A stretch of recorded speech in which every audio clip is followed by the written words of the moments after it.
Good morning and welcome to the Bangalore International Center. It is said that the cure for all the ills of democracy is more democracy. That is what we are hoping to do today. We have a star studded lineup of speakers to explore the hottest news in town, the GBA bill, and whether it can fix Bangalore's woes. To provide context of the bill and set the stage for our discussion, may I please invite VR Vachana, Associate Director of Janaagraha, to start us off.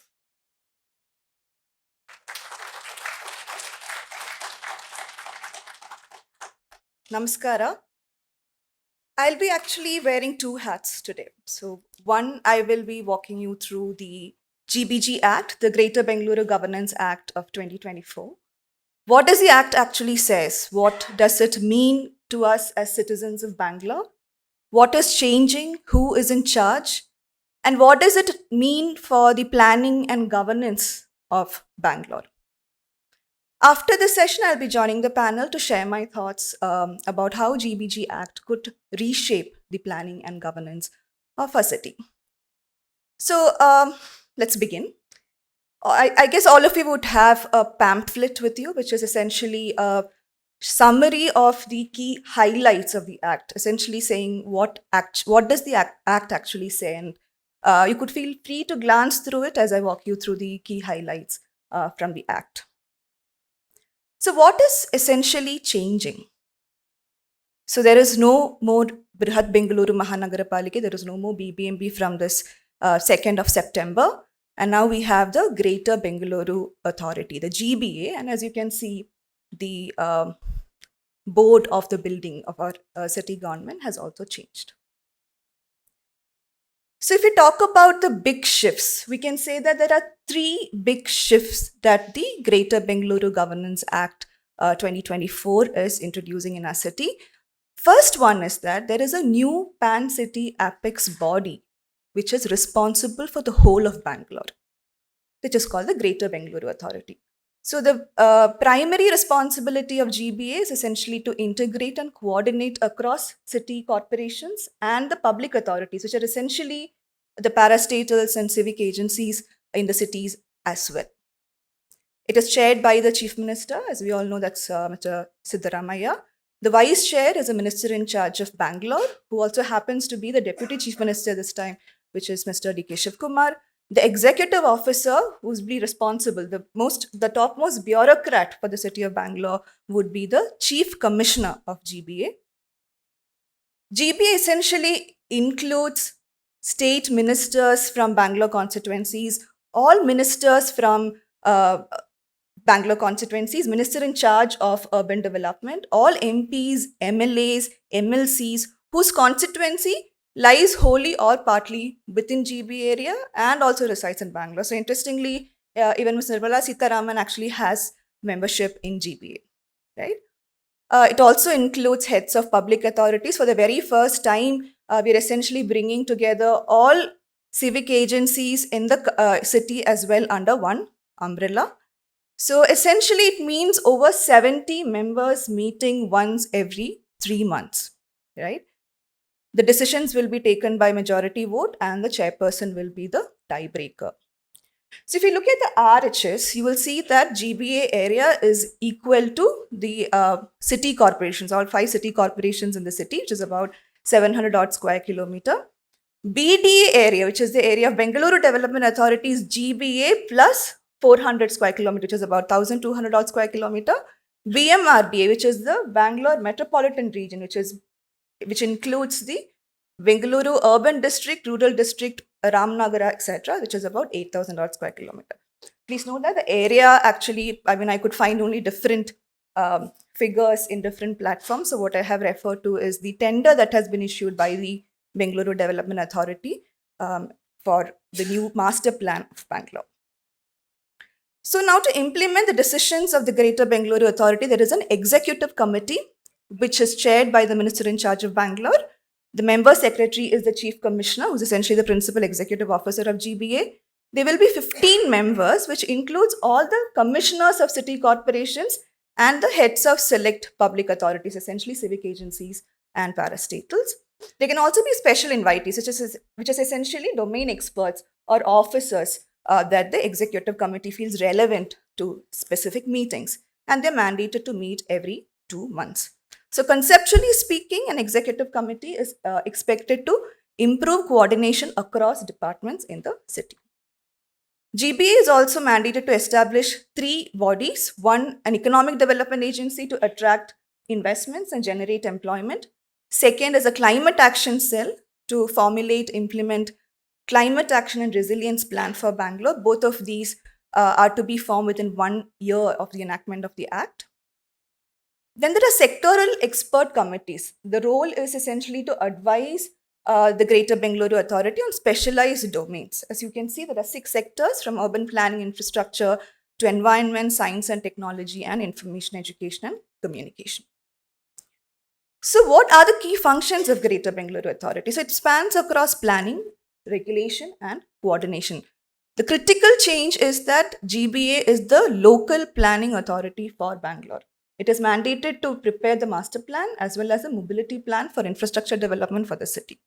It will also coordinate, execute, administer plans, schemes, major projects. It will essentially also coordinate and supervise all city corporations and public authorities in the city. So there is a section that would view this as a positive step because it is for the very first time there is an ambitious effort to integrate planning and governance and service and infrastructure delivery in the city. Others may view it as dilution of the principles of 74th Constitutional Amendment Act, disempowering the role of city governments, as GBA, as we have seen, is also state government heavy body. So there are two versions or perspectives to this. The second key shift is that from 1 BBMP, now we'll have 5 city corporations.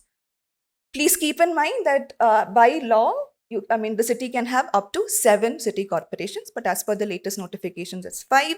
It's Bengaluru North City Corporation, South, East, West, and Central City Corporations, essentially distributed based on the alignment of population assembly constituencies.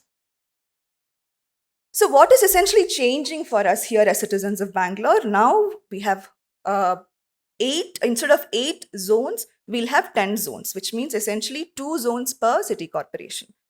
Number of wards will increase from 225 to 368. So very interesting that maximum of 150 wards are allowed in a city corporation, which means we have the possibility to have 750 wards in Bangalore, which is a great opportunity to bring governance truly closer to people if, at some point we're able to realize that. We'll have 5 mayors instead of 1 mayor. Unfortunately, the mode of mayoral election and mayoral tenure hasn't changed. It's indirectly elected mayor with 30 months tenure. The councillors' number will, of course, increase because increase in wards, which also means there will be increase in the number of ward committees. We will not have a zonal committee anymore. Earlier, we had a zonal committee chaired by the councillor and a zonal commissioner. Henceforth, we'll have a joint commissioner who will handle the zones, but no zonal committee. There will not be any area sabhas. That provision has been removed.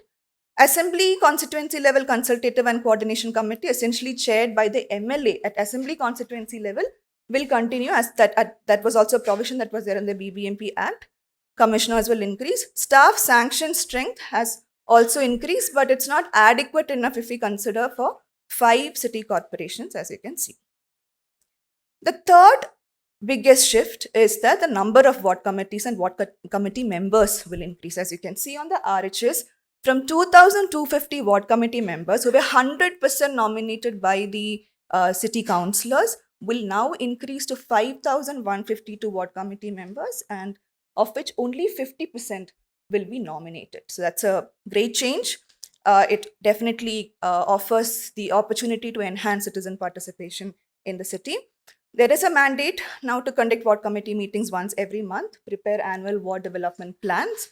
It also provides for ward office and ward secretary for each ward. Ward committees are mandated to be consulted before the budgets are prepared by the city corporations. However, the term of the ward committee has been reduced from 5 years, which is the term of the council, essentially, to 20 months. And there are two sides to this. One can say that this is an opportunity to infuse new active citizens into ward committees. It also offers some flexibility because it's a new structure, and the structure would need some time to stabilize, right, in terms of new institutions, staff, etc. But the other side is that essentially ward committees are in charge of preparing annual ward development plans. They are also mandated to track the implementation of these plans. So, which means a batch of ward committee would barely get to see one cycle of this process, which means there is a break of institutional memory. There is also an administrative cumbersome process, right? It's about 400 members will have to be changed every 20 months. So, that's also there. So, essentially, to sum it up, what does it mean? We are basically from one BBMP, which served about 12 million people, is now becoming 5 city corporations, all under one umbrella authority, which is the GBA, where all public authorities, the civic agencies and parastatals will also come together. There is significant enhancement of opportunities for citizen participation through ward committees. So, what does it mean for us as citizens of Bangalore? If it really works well, then we'll actually see that the planning, governance, and service delivery moving in sync instead of the siloed approach that we have been struggling for so far. But if it does not work well, then it means that we'll have another layer of bureaucracy between citizens and the government. At Janaagraha, we had done a comparative assessment of the GBG Act compared against the GBG bill that was drafted by the Brand Bengaluru Committee, Brand Bengaluru Committee, and we compared it also against the BBMP Act and the Karnataka Municipal Corporations Act, which was applicable before 2020 for Bangalore. So we also, in that assessment, included a roadmap which could be considered for the GBG Act to work for Bangaloreans. So for those of you who are interested, please scan the QR code, access this detailed assessment that we have made available on our website. Thank you.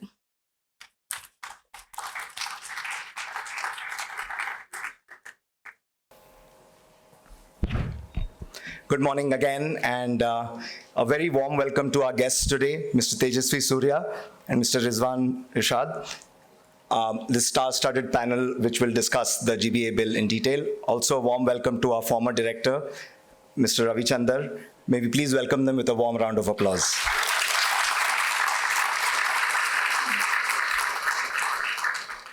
One of the hallmarks of a progressive society is the ability to have open debates and dialogue in the public on key issues that impact the lives of citizens. Public debate, when conducted respectfully, builds a common understanding of issues and strengthens trust between citizens and government. It is a clear indicator of a democracy in good health. This series by BIC and Janaagraha, titled The Bengaluru Debates, aims to provide such a platform for Bangaloreans to engage with, understand, and opine on important issues that affect their lives on a daily basis. And we all know we have a lot of those issues. We hope that these discussions encourage citizens to work hand in hand with our city's elected representatives to solve our pressing challenges. With that, may I please invite Mr. Srikanth, the director of Janaagraha, to please introduce our speakers for today. He's also our moderator for the day. Thank you very much. Good morning again. Welcome again. Without much ado, I'd like to welcome our debaters for the day. May I call upon stage Mr. Tejasvi Surya, Member of Parliament, Bangalore South, and also member of more than one parliamentary standing committee and a fairly outspoken advocate of reforms to governance and planning and transportation in Bangalore. Thank you, Mr. Surya, for joining us. May I call on stage Mr. Rizwan Arshad, who is a member of Legislative Assembly from Shivajinagar, also the chair of the legislative panel which reviewed the governance bill that became the act in which we are debating today. And he also happens to chair the local bodies committee which looks at governance across Karnataka. Mr. Arshad, thank you so much for joining us. Let me then call Ravi, who needs no introduction in these precincts. who's been a member of the Brand Bengaluru Committee, also a civic advocate for close to 3 decades now. Thank you, Ravi, for joining yet another panel on the Greater Bengaluru Governance Bill. And I'd like to welcome again Vachana, who presented a short summary of the Greater Bengaluru Governance Act. She also happens to be one of the few comparative municipal law experts in the country, having studied about 120 municipal law and town and country planning legislations across all 35 states and union territories in India. So in some ways, she's our resident technical expert on the panel for today. So good morning again. Welcome again to all of you to the first edition of the Bengaluru Debates series. We are a great city, but we are a city reeling under its own greatness and growth, and we've been looking for redemption for several years now. Along comes the Greater Bengaluru Governance Act, which promises in some ways to do to Bangalore what perhaps the Greater London Authority may have accomplished in London. And we are here to exactly debate that. Can the Greater Bengaluru Governance Act deliver for Bangalore? Between governments making policy and promises, and between citizens of Bangalore and equally other cities of India crying hoarse, rightfully, about falling standards of life and governance in our cities, we are witnessing very low levels of trust. And we are seeing discourse where many of us are taking extreme positions and unwilling to listen and engage with what we see as the other side. So to echo Vikram, this is an effort by BIC and Janaagraha to enhance, expand and enrich the civic space in Bangalore and to foster greater conversations, not just conversations, but debates, not just debates, but possibly even disagreements, vehement disagreements, but all of it happening in a civic-minded and civil manner as fellow citizens. Today, we have the perfect team of debaters here.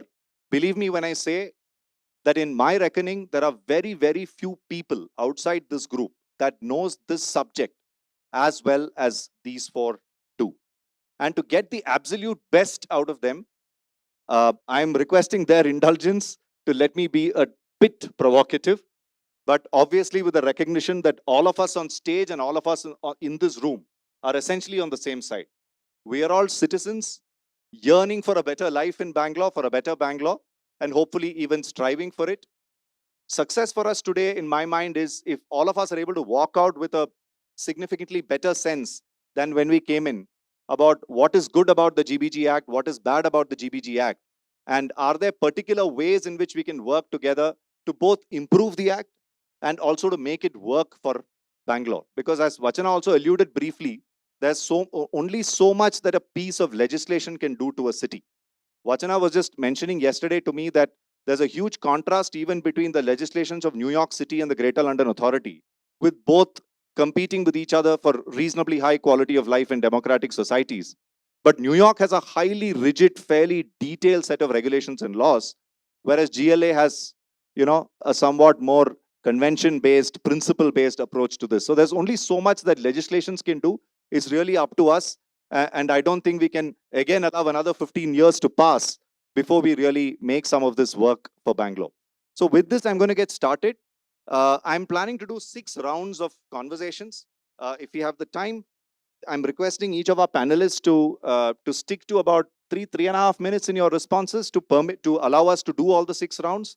If not, we'll have to cut down maybe 1 round.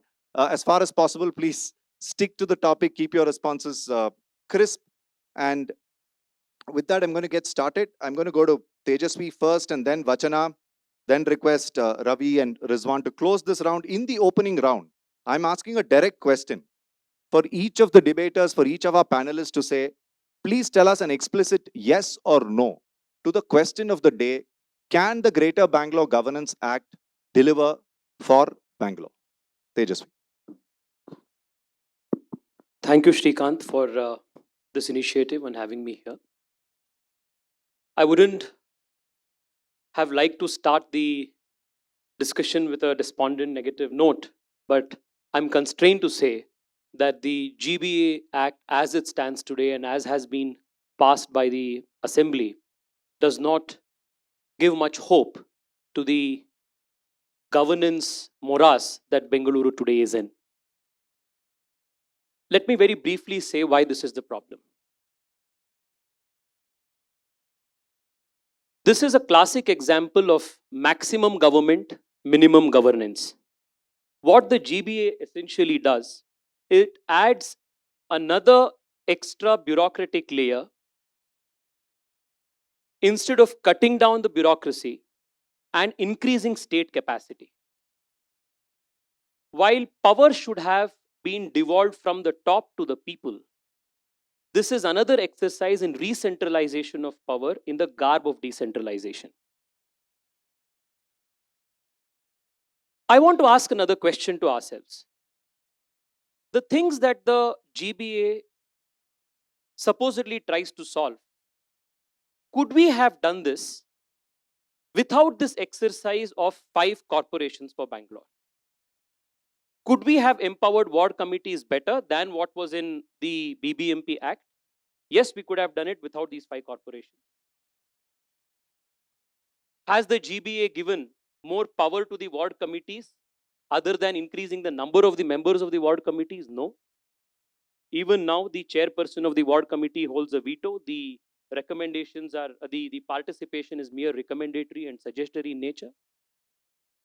Does it give a more empowered mayor?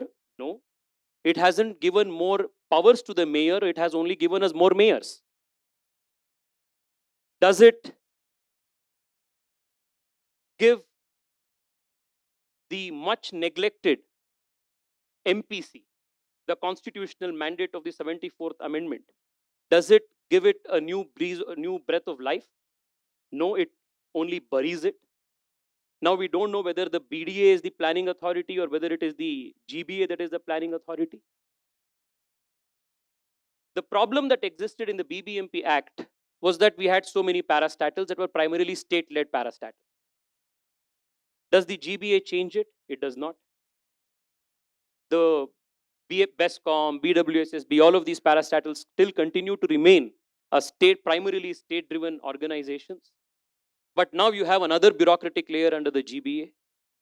For better coordination, there was already a coordination committee led by the Chief Commissioner. Could this not have been done without these 5 corporations? Of course, you could have done it. The other problem that the corporation had was not adequate devolution of finances.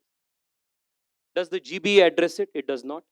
Now we have created a paradox where you have 5 corporations which are now competing amongst each other for these scarce resources.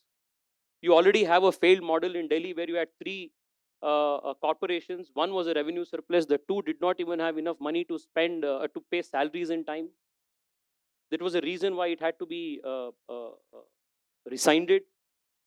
A detailed parliamentary standing committee report exists on why it is an unfeasible model. It is pretty much the same situation here. The South and the East supposedly will have more tax revenues, while the other 3 will not have adequate tax revenues. Now, how do you bring governance closer to people? Is it by bringing more corporations and by increasing number of commissioners, number of mayors? Could we not have decentralized governance and brought more power to people by increasing number of wards in the BBMP Act? Could we not have empowered the zonal commissioners with the authority now that is being vested with the corporation commissioners? So Bengaluru had under the BBMP a powerless ceremonial mayor. It continues to be the case in GBA, but now you will have 5 ceremonial powerless mayors. There was no adequate power, financial power, political power that was devolved on the corporation. That position continues to exist. The ward committees were a namesake. Now you will have more number of members in the ward committees, but it will still have no political power or no position to do. The parastatals are not merged. Are there the 12th schedule mandates that the 18 core functions be actually given to local authorities, which is not done. It still remains primarily state-driven. Instead of power being decentralized to people in the real terms, it is now more centralized with the chief minister and the deputy chief minister calling the shots.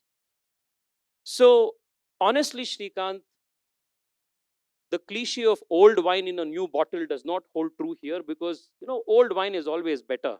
This is some failed new cocktail in a new bottle, failed in Delhi, and we have not learnt any lessons. It's, like I said, re-centralization in the garb of decentralization. It is maximum government, minimum governance, more bureaucracy, less democracy. This is the GBA Act. Thank you. I think that's a great start, irrespective of whether we agree or not. It's a fantastic start to the debate. So that's an upfront no, with several reasons backing it. Can I now request Vachana to give a brief upfront answer to yes or no? Can the GBG Act deliver for Bangalore, and what your brief reason for that is? My answer is a no, but with some caveats to it. So I would say that the GBG Act is a net positive because we definitely required a body that is responsible for the whole of the city of Bangalore, and that was long overdue. However, the provisions of the bill that was drafted by the Brand Bengaluru Committee was far more robust in terms of a metropolitan governance structure for the city. So my concerns about GBG Act, I can say 5 reasons essentially. One is, something Mr. Tejasvi also alluded to, is that there is no exclusive independent powers and functions assigned to city corporations. There's a lot of overlap between the GBA, even the parastatals, and the city corporation. So if decentralized metropolitan governance has to work, it's extremely important that there is exclusivity of functional domains, clarity in who does what, which has been a problem, and that problem seems to continue even now. Secondly is finances, right? Ideally, there should have been predictable transfers between this from the state government to the GBA to the city corporations. Such a provision was there in the bill that was drafted by the Brand Bengaluru Committee, but it hasn't been featured in the Act. The third reason is GBA is supposed to be a metropolitan governance structure, but GBA's jurisdiction is less than BDA. The Act does define GBA as the local planning authority for the Greater Bengaluru area. However, we have seen that BDA has now put out a tender for a new master plan for Bangalore in August. So how does this actually play out on the ground is a concern. Then there are ambiguities in the Act. So the Metropolitan Planning Committee of Bangalore, by constitutionally, is supposed to prepare a draft development plan for the metropolitan region. However, Section 14 2C of the GBG Act essentially says, so there's a bit of confusion that drafting, while it says it should handle that constitutional provision or mandate, the BMPC is also supposed to draft a development plan for the GBA area. It also uses another term called a Bangalore Metropolitan Planning Authority, which is not defined in the GBG Act. The fifth concern essentially is that, as we have seen, GBA is a huge body with over 70 members. How would decisions or deliberations would be effectively happening there is actually a concern. So if we just look this against GLA, which seems to be an inspiration for the GBA model, there are 3 clear aspects. One, there is a directly elected mayor who is responsible for the city. There's a compact 25-member London Assembly. There is absolute role clarity between the national government, the GLA, and the 33 boroughs, which are equivalent to 5 city corporations in London. And there are predictable transfers. So GLA, interestingly, is heavily dependent on the UK government for its finances.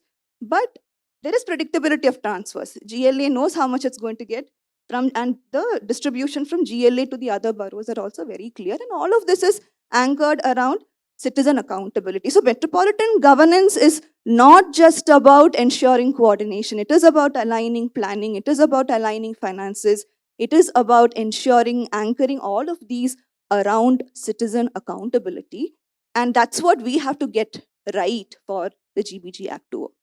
Thank you. Thank you. That was a whole lot of technical input into this. Thank you, Vachana. So coming to Ravi, the person who probably knows the inside story the best. So one request I have to each of the debaters here to make it worth it for the excellent audience that has turned up on a Saturday morning for this is you should share with us one anecdote which is not available in the public domain with everybody here.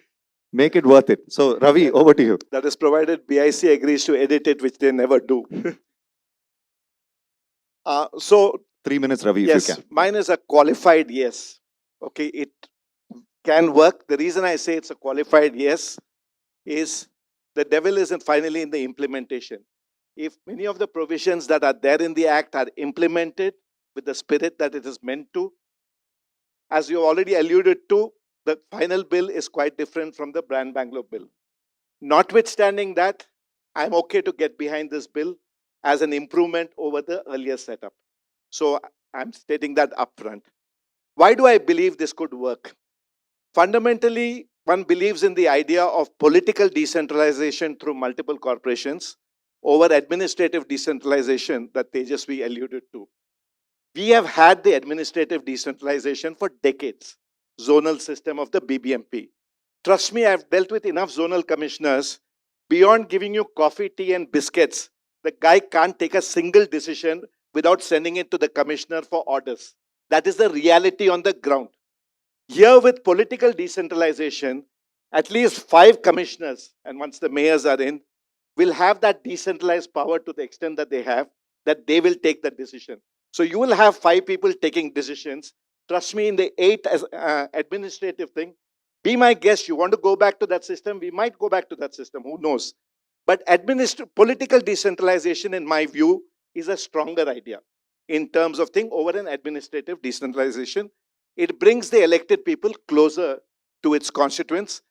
In an earlier life, the guy from Mahadevpura was spending 3 hours to go to Hudson Circle to be in a useless meeting which discussed nothing about Mahadevpura. I would rather that person be in the Mahadevpura Council and discuss their issues as being the productive thing, just as a matter of detail. So that's one. The other thing that political decentralization I'm hoping for will do 2 things. It's all hope. One is that one of the 5 corporations becomes an outlier and an outperformer. One of them. And the other 4 then put pressure, saying if these guys can do it, why can't we do it? This is my hope. It may not happen. The second thing is, assuming that these 5 will have different political parties heading them, when they go to the next assembly election and seek votes in Bangalore for the assembly, they will have to talk about the performance of their corporation, which was under their watch. We have never had this before. So we had all this. So that's really the crux of why I believe going down the 5 route with political decentralization holds out a better chance than status quo. Now coming to the whole idea of GBA. I don't want to get into the need for the, we know they all need to come. Ideal would be actually to have cities as government. Not going to happen. Ideal would be to have the directly elected mayor. Not going to happen. We need a system which works at the apex level. Delhi failed because it never had the apex level, layer. So the corporations were on their own. Here with the apex layer, you have the chance to make it work as one Bangalore across all parastatals, address revenue deficits, infrastructure requirements. 65 to 70% of the money will still flow from the state to the various corporations outside of the property tax. So I believe there are mechanisms there that could make it work. My key point about the GBA is the following. This whole business of state, my counter is the following. If we think over the last many decades, somebody other than the state was running the city, I have a Sauda to sell, I have an Eiffel Tower to sell. We are all denying, we are in denial. The city is run by the state. The day in the Constitution of India 75 years ago, they had the central government and state government clearly spelled out and used the term local bodies for the third. They didn't go to the third tier. They became vassals of the state government. Let's have no illusion. My point really is, thus far, the system was doing backseat driving, with everybody talking something is happening. In a sense, what this bill has done is it's out in the open. The next time there is a flooding across Bangalore, the CM and DCM as the head of the GBA are publicly responsible and accountable because they are in charge of the stormwater drain across the city.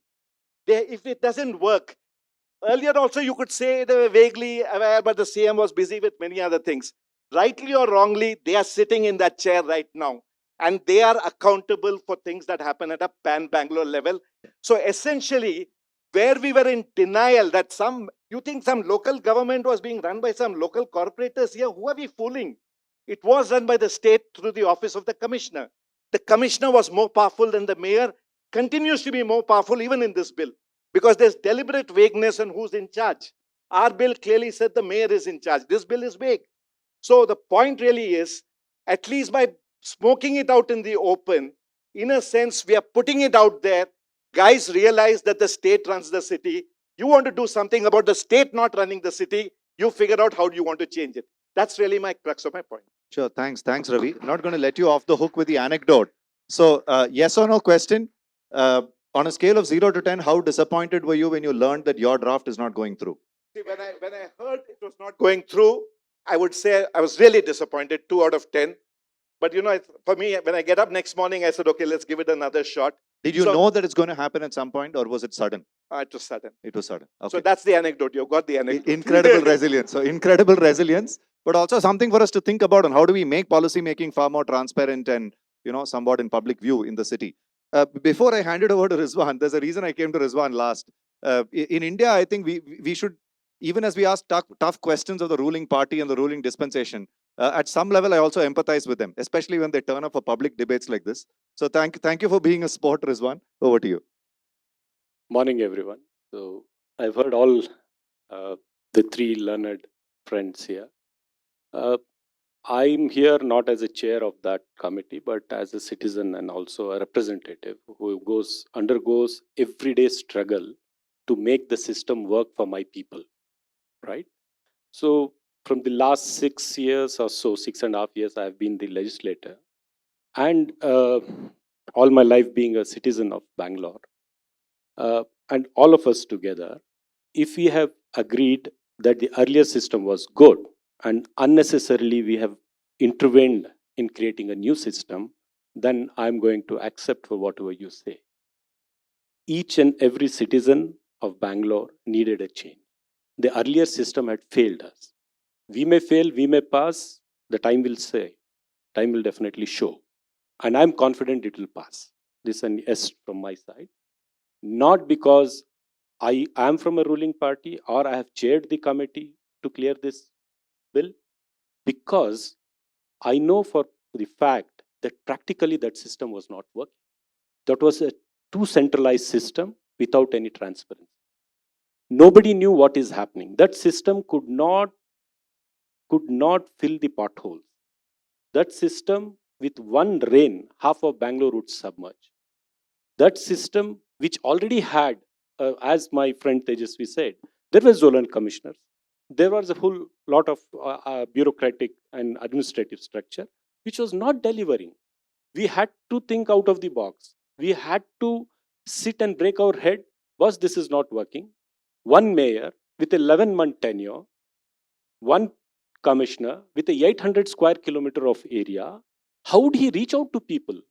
I, as a legislator, there are 28 legislators in Bangalore. It would become difficult for me to catch hold of the commissioner, because I'm told he's in Madhavpura. By the time he'll come, it will be evening. He is in some other place. He's coming here. He's in some meeting. It was not working. As a legislator, today, Central City Corporation, there is one corporation commissioner. Tomorrow, in next 3-4 months, when the elections are held, there will be a mayor. From 11 months, we have traveled to 30 months. See, democracy is consensus building. Democracy is taking people into confidence and moving forward. Even the best reform cannot be done against the wishes of the people. Even the best reform. If we all agree that this is the best reform and still people are not ready to accept, we cannot do. So my job in the committee was to sit there as a citizen, as a legislator who is working there, as looking into what proposal Mr. Ravi and his team had given, what the act already, because my friend Tejasvi is a very known, he knows what the subject is. When he's talking, we can understand. But they had an opportunity to make this act in 2020. They have done that. all these things what he spoke are not in this own act when they have done themselves. So we had to graduate from there, and we are here today. And if I want, I can respond to each and every issue which he took up. If you take ward committees, earlier the ward committees were 7 in number, chosen by the corporator for his family, his friends, and everyone were the ward committee members. And today we have said there will be 14 members, 7 will be chosen by the draw of lots. Anybody can come, apply, we'll take the draw, and we'll select the members. And other are categorized into women, RWS, NGOs, and all that. So we have widened the network. And then we have included ward committee responsibilities. The beneficiary selection also has to go through the ward committee today, the social welfare schemes from the corporation. The ward committee is also involved in schools and medical facilities of the city corporation. So we have given. Of course, there is a veto power for a corporator. Then why do you elect? He is got elected from the people, right? You cannot say that one elected guy, since we have a ward committee, you will not have. So ultimately, he cannot also veto everything, right? But you need to respect the process of democracy. So what I'm going to say today is Bangalore needed this decentralization. A BBMP had become a white elephant, which had not delivered anything. In 2008, when BBMP was formed, the population was Bangalore was 77 lakhs. Now we are 1.50 crore, right? And the more and more we centralize, and we say zonal commissioners will be there, they are there. You devolve the power, it doesn't happen like that. Today, what we have done is, we have created 5 corporations for each of the geographical area. All these 5 corporations are autonomous. They have their independence to tax, collect the tax and spend the tax according to the decisions of their council. Yesterday in the GBA, when the Chief Minister chaired it, we enhanced the amount. Like earlier, above 3 crore, it had come to government for approval. Yesterday, we have decided that the corporation council can take the decision up to 10 crore of work. No need to come to the government for approval. Yesterday, we have decided the standing committees of the corporations can decide up to 5 crore of work. No need to come to the government for approval. Yesterday, in the same GBA, we have decided the corporation commissioner on his own can decide to spend up to 3 crores. Of course, the tender process all happens, but the approval has to go to the government. Earlier, everything had to go to the government. So we have now tried to devolve power to the corporations, made them autonomous. No corporation is below any other corporation. No corporation is, what do you say? They'll be equal, they'll be autonomous, they'll be elected mayor, not for 11 months, for all these years which was happening. They'll be elected mayor for a 30-month tenure. And 5 corporations are autonomous.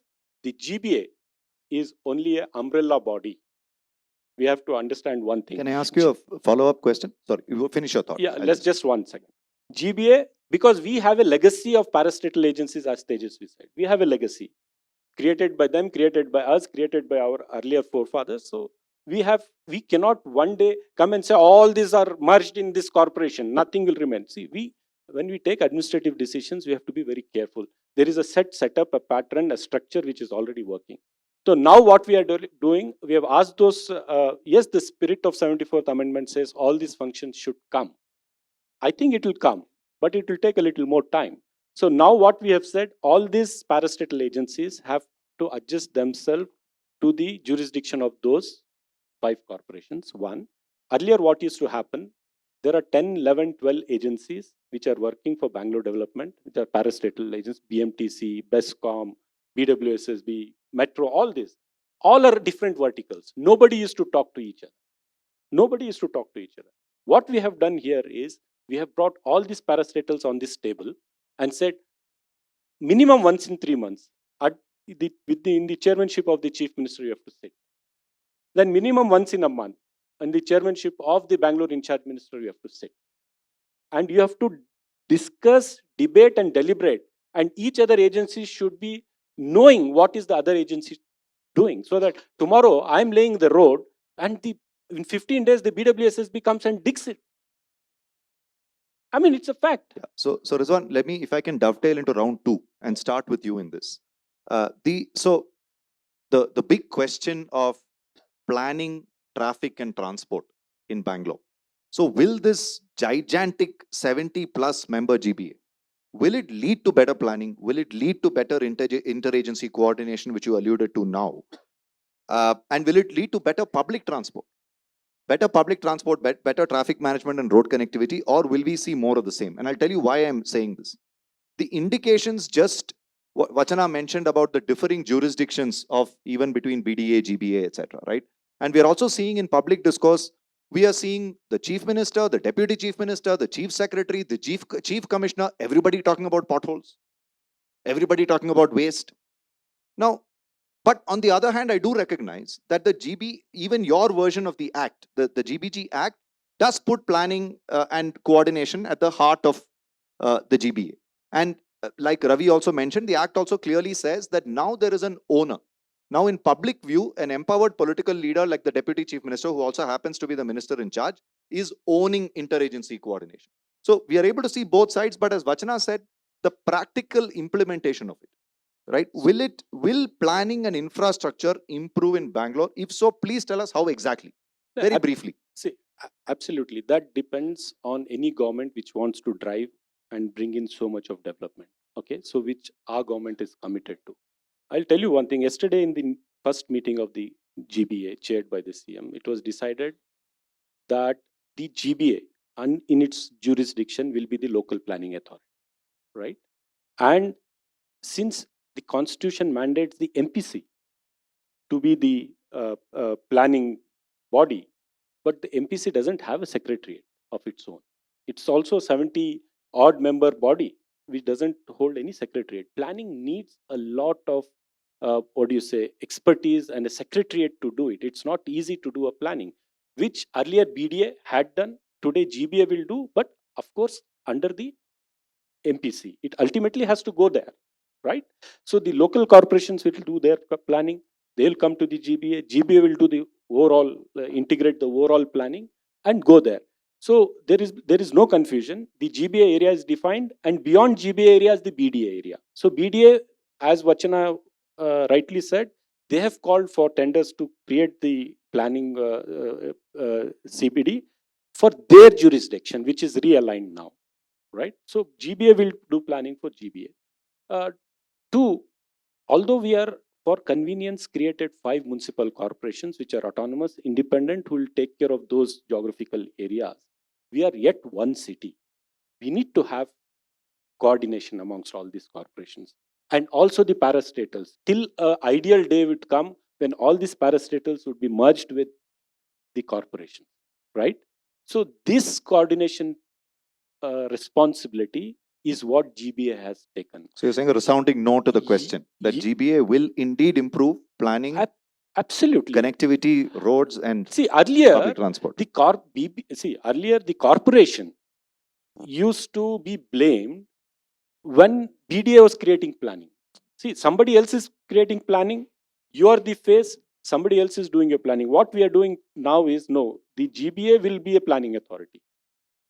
The corporations will take care of their own planning, right? So we should know who is planning this. We should know who is executing this. So we are very clear on that. There is no sort of confusion on this. Sure. So let me come to Tejasvi now. Ravi, if you can just hold it. Yeah, I'll request you to merge it with your comments in the next round. Give me 1 second. Tejasvi, one interesting position that you've taken is you've not necessarily aligned yourself completely with the position that some of your party MLAs may have taken in the assembly yesterday, etc. And you've taken a position in favor of public transport. So if I request you to take a political but non-partisan view. So assume for a moment that your party is in power with the same structure.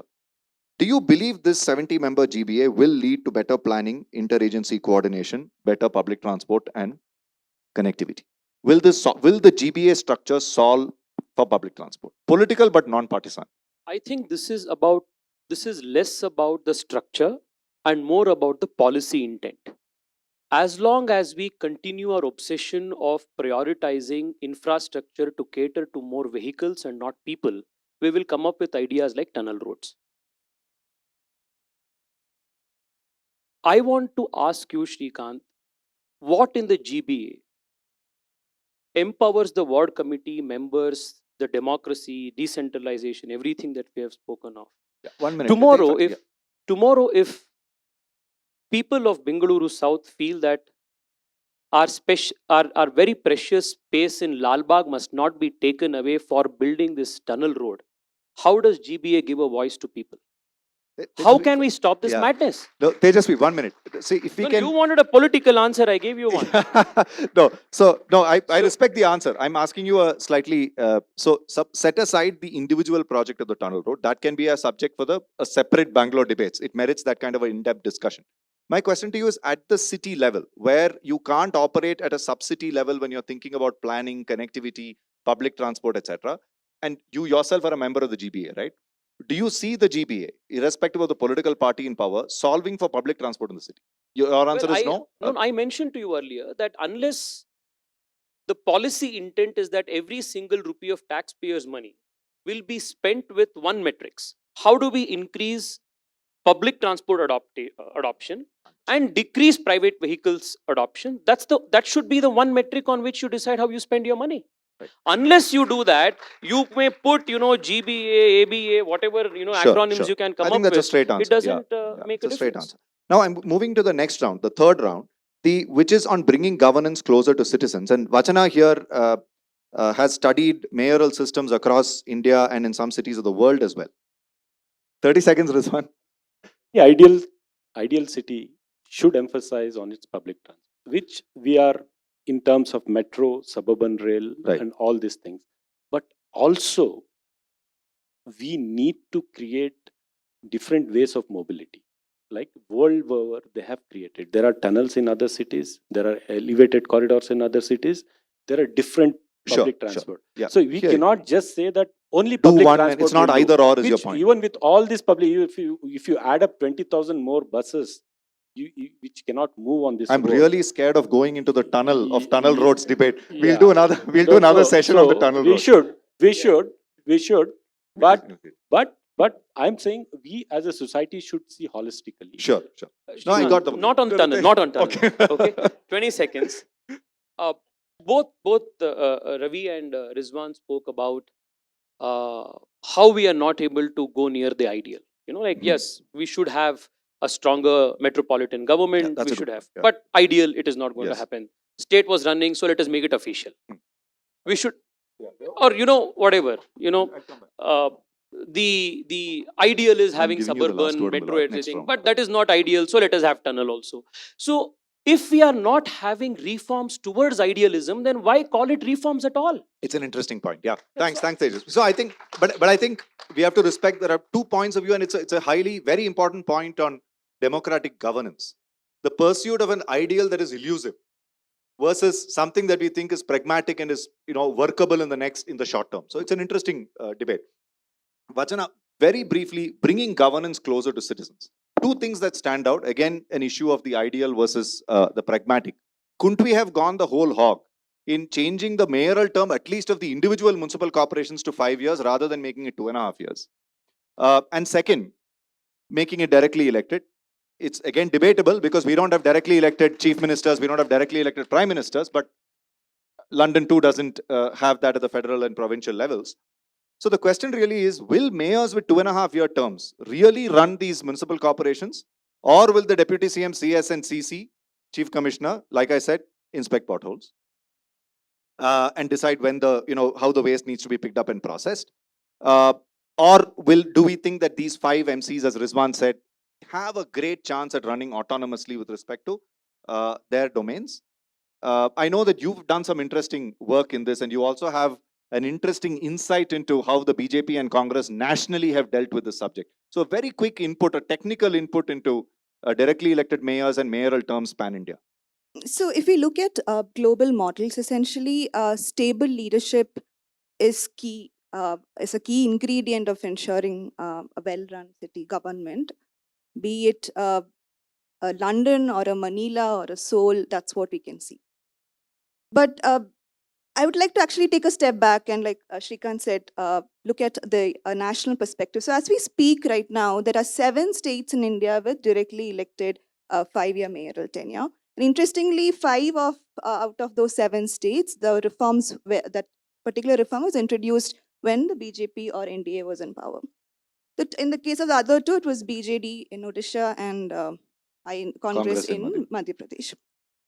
Now, Congress Nyaya Patra, the 2024 Lok Sabha manifesto, actually explicitly promised for a directly elected mayor with 5-year tenure if Congress comes to power. And Congress, as we all know, also has a historical legacy of leaders starting their political career from city politics. So basically, there is a bipartisan agreement in some ways. We can see that everybody agrees that there should be a strong city leadership.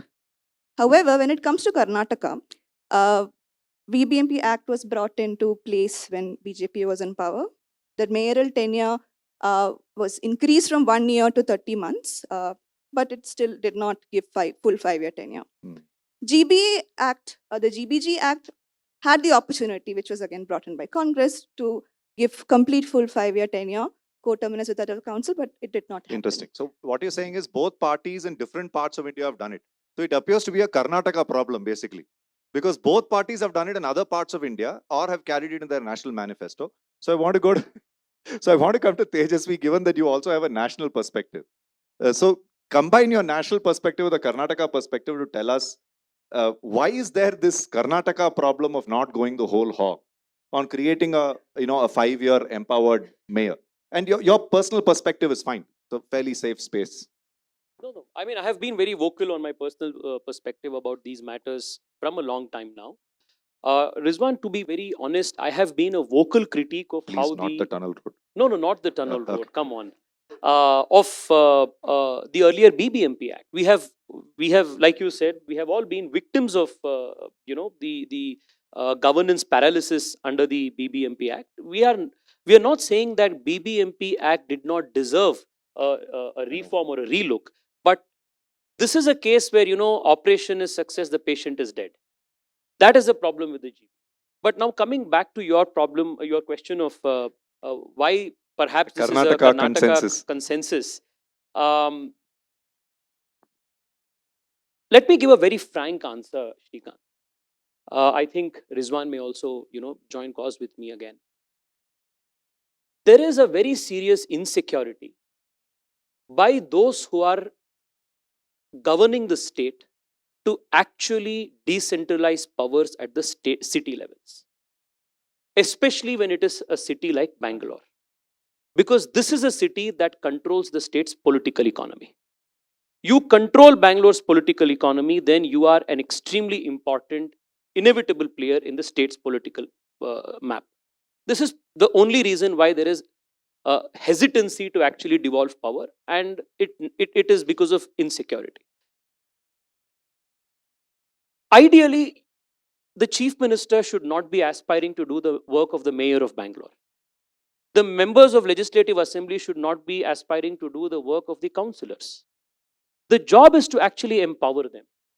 Now, you know what this problem, this Karnataka consensus has had over the state's economy as a large? Whenever I travel to Maharashtra, whenever I travel to Uttar Pradesh and Tamil Nadu, in addition to their state capitals, there are multiple urban centers. That is missing in Karnataka. You take away Bangalore from Karnataka's economic pie, you have nothing else left. You take away Bangalore, then we will not have the top performing per capita GDP that we are in the country. You go to Kalyana Karnataka today, that is where the chief minister's attention should be. The chief minister should actually be focusing on how we can have better, maternal prevention of maternal mortality rates in Hyderabad, Karnataka. How can we have better public education, public transportation facilities in tier 2 cities? How can we make Mangalore the new Silicon Beach of India? So the problem is that we are not ready to increase the share of the pie so that the political economy also grows. But we are all focused on the existing Bengaluru economy, and we all want to be the one-eyed king in the blind kingdom. Okay. That is the whole problem. Thanks Tejasvi for being very candid on that. Ravi, Rizwan, last word to you. You know, like I said, a lot of my empathies are with people who represent the ruling party. So Ravi, two sharp questions. Is there a pathway to a directly elected mayor with a 5-year term, at least in the individual municipal corporations? Do you see that happening in the near future through amendments? Second, should we give up on directly elected mayor for Bangalore at the GBA level? Two sharp questions. To both the sharp questions, it's again goes back to pragmatic. And Tejasvi, I just want to mention one thing. I agree with him totally. We should shoot for ideal and not compromise on pragmatic. I have a request. I've told you this in private. I will now say it in public. You're a member of parliament. The third tier of city government needs to be set up. Move the constitutional amendment. It might be the most difficult thing to do in the world. Might be the most difficult thing.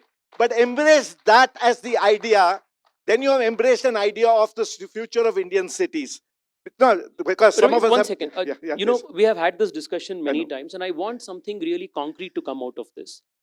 And I'm making a very serious public commitment to the people of the city through this platform today. Let us together, with help from experts like Srikanth and Janaagraha and others assembled here, let us draft a private members bill which will propose a comprehensive amendment to the 74th amendment. I will move it in the next parliament session. But no, I'm sorry, I'm going to make it a little more difficult for you. The mortality rate of private member bills is 100%. No, So it has one to be second. the political party that one has to second. embrace One it. second. There are two things here. Now, there are two things here. Given the fact that you are the one who balances between idealism and pragmatism, Yes, I belong there. let this be the first start. This will be the first private members bill speaking about This urban is a governance. fantastic debate. We should And do that. By the way, Vachana is, so I don't know how many of you recollect, 7-8 years ago, there was a private member bill on this topic, which was moved Shashi by Tharoor. Shashi Tharoor. Guess who drafted it? Vachana sitting here. Yes, Ravi, please complete your No, point. I'll answer because you had me two direct questions. A directly elected mayor for Bangalore will only happen if it comes through a constitutional amendment. I That's cannot, at the GBA level. at the GBA level. Okay. I cannot see the legislators of the Karnataka Assembly allowing an individual with 10 million voter constituency being elected as the head of Bangalore. I don't see it. It's my reading of the But situation. in your opinion, based on your reading of the political economy, why doesn't Mr. D.K. Shivkumar become the mayor of Bangalore? No, you're not. See, because you're assuming that you're trying to give him his portfolio. He may be interested in other things. So I don't think we should speak for him. So the point here really is, all I'm just saying is the assembly has to empower such a directly elected mayor. What chances that they're going to allow 10 million people to select that one individual? Therefore, this is the pragmatic answer. That's on the GBA. As an What about idealistic answer, yes, I would love it. But as a pragmatic answer. Coming to the mayor, at the mayor level, it is a place maybe we could start this experiment of the, just like you elect a corporator. At least 5-year term to begin with for the Yes. individual unit. The only thing I'll tell you, I see a benefit in 30 months. Okay, I'm slightly contrary in here in terms of over the 5 years. If we get a bad mayor, we have a chance to replace the mayor also. So I'm just trying to say, sometimes incremental change in this respect from 1 But year isn't that a slightly cynical No, not position, cynical. no? No, it's not cynical. I'm just telling you, you just have a chance, and also parties have to make some compromises. Again, pragmatic rather than being cynical. All parties have to say, you be there for half the time, the other person is there for half the time. So this But mayor Ravi, realistically speaking, India is a country where it takes us not 5 years, but 10 years to get things done. So instead of 5 years, if you make it 2.5 years, is it good enough for a city like Bangalore? See, from remember a one thing, we had a 1-year worshipful mayor who was not worthy of being worshipped. From there, we have got into this system, which is that, take it in steps. I will take that. So directly elected mayor, actually at the corporation level, is something that the assembly could consider and do it. It is doable. I'm not saying it's not possible. That's really the answer. Yeah. Thanks, Ravi. Again, last word to Rizwan on this round. Thank you. So, see, we are not dealing with just a city. You have to understand. Bangalore has grown beyond a city. We are now hosting more than 20% of the state's population. More than nearly 25% of the state's population is in Bangalore. We are the fastest growing city in the world, where people across the world, across the country, and across the state are migrating and settling in Bangalore. Okay, we are not talking about one city with a mayor which has 1 million population. We are talking about a city with 15 million population. Please understand this. Every corporation which we have carved out is a city in itself. Earlier, we had a small core city. Then Bangalore grew exponentially. Then all the rural areas of Bangalore became the city. Now we are trying to pull and keep each other together, and we have different issues in different parts of Bangalore. South Bangalore problems are very different from East Bangalore problems. West has different problem. Core city has a different problem. We have given dedicated corporations. Yes, we can debate on having a directly elected mayor. Or 5-year term. Or a 5-year term. There can always be amendments. There can always be improvements. Okay. From where we have brought this to this level, that is what I want the people to understand and appreciate. It is always improvement. Further improvement is always there. But one thing is consistent. At every level, my friend Tejasvi's party has been against for the transfer. One thing is consistent, they're against.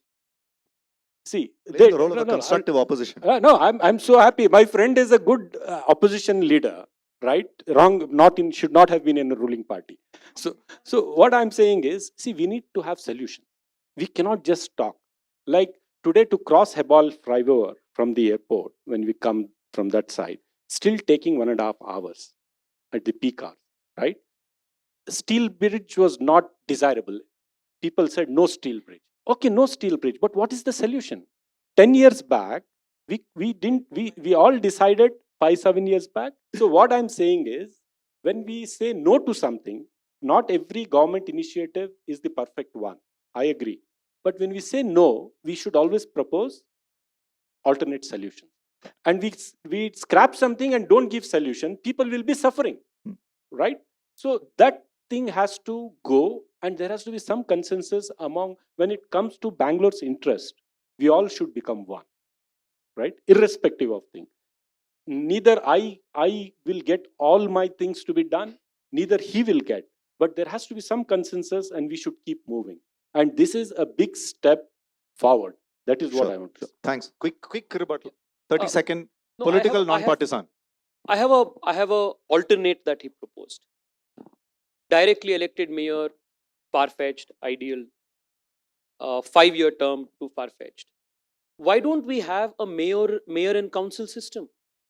I mean, I want one exercise to be done. Do a study, Srikanth, from Janaagraha, of the important public infrastructure projects in Bangalore the last 15 years. Map it with the bureaucrats who were in charge. Okay? You will see the career graph of the bureaucrats going up and up and up, and the projects still languishing in the same way. I would want, ideally, at least a system where there is an indirectly elected mayor, a mayor in council, but at least I will know, okay, this is the guy who I had a chance to vote in. This guy has performed, not performed. 30 months or whatever months later, I'm going to vote him out. Please bring political accountability. Stop this obsession with giving everything to bureaucrats, because we are a democracy, for God's sake. This is one change that I would want. This is the alternative I would have wanted in the GBA Act. Great. I think fantastic points. Thank you. This could have been possible in the committee which I was chairing if the members of the party which Tejasvi belongs to had supported this. It would have been possible. So on the mayor and council, that is what we batted for. We lost that battle. No, and Ravichandar, you wanted an sometimes I'm anecdote. confused. Who is actually in power in Karnataka today? Whether it is Congress or whether it is BJP. The committee which drafted this, which went through the draft of this bill, and we came out with the final version, that committee was comprised of Congress, BJP and Janata Dal, right? So, wasn't Congress members in majority, Rizwan? Yeah. No, I am chair of a parliamentary standing committee, and it is always the ruling party which has a majority. Every word spoken is recorded. Every word spoken in the committee is recorded. Ravi, final I want to say on this society. subject On only, this mayor and council. Tejasvi and this one I want to mention. Actually, if they could have exercised their majority to bring in the mayor and council, but they chose to listen to the opposition who wanted the BBMP Act 2020 to be the act of the GBG. So actually, they conceded the point that you made the So bipartisan consensus of the wrong kind. Oh, yeah, so that is how you have the BBMP Act. Okay, great. So let's call that. Thanks for that perspective, Ravi. I think your quota of anecdotes are done for the day. Thank you for that.